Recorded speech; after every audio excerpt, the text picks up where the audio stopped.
Many of the people who come here because of a problem, a problem of some sort. Either someone's pointed something out to them, a doctor or a chiropractor or naturopath, because they need some level of muscle strengthening, or they believe there's something structurally wrong, or they look at their gait and they can't figure out what's going on.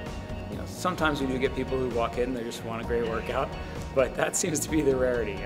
Most people come in and they're trying to either stop something from happening, or stop a pain that's going on, or they want to stop it before it starts, which is the better way to start.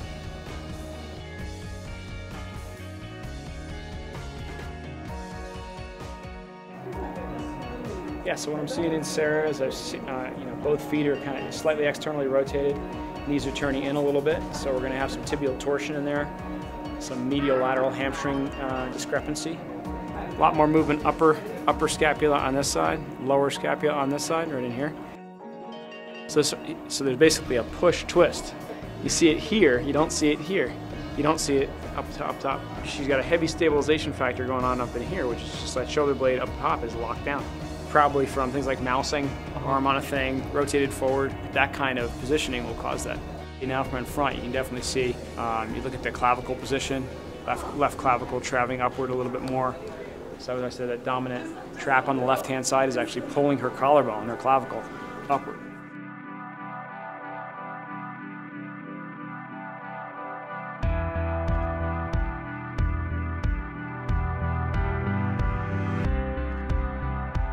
It's funny, I always go into different health clubs and have worked in different health clubs, and every staff boasts that they have this one big shot functional trainer, or they have a little specific side room in their facility that's devoted to functional training.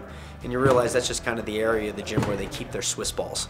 But in terms of actually putting a program together that is functional for each individual's everyday needs and their desires, you realize that this is the only program out there that's doing something analytically that's effective.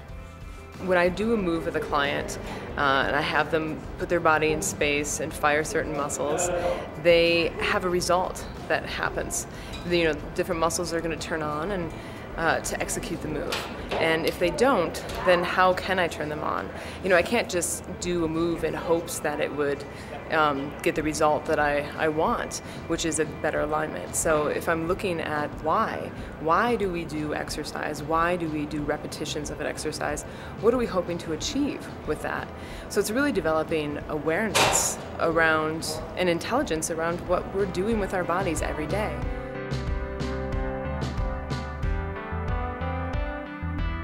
Just look at the difference in discrepancy from right foot to left foot. Left foot is definitely tracking straighter when it hits the treadmill. Right foot stays to the outside, then rolls across to the big toe. So his foot doing this on this side. Right, this side he's hitting relatively clean. Yeah, so this one's a much heavier angle out this way to the side. This one's much straighter, especially when it comes to the ground. It swings around, it circles around, and then comes back to a center. So it's doing a little bit of that as it goes. But when he steps onto his left foot, definitely more secure. The feet turned out, how the left foot rolls around and back into straight, or pretty close to straight as it comes around the front, and right foot stays externally rotated. And then how that twist and turn is affecting the knee. Take a good look at the knee and look at how much torque and twist is going on. And you can actually see that it stays turned out. So that's going to be an effect to the hip, it's going to be an effect to his posterior glute. That glute's going to have to hyperfire to hold that leg straight. He's going to have to use more of his adductors or groin muscles on that side to pull that foot forward.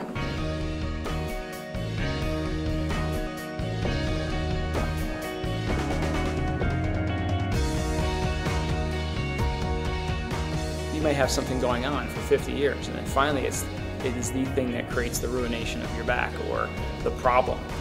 We see it as a symptom. The symptom's just such a small part of what we go after. We go after the whole problem. So we cure the problem, the symptoms go away.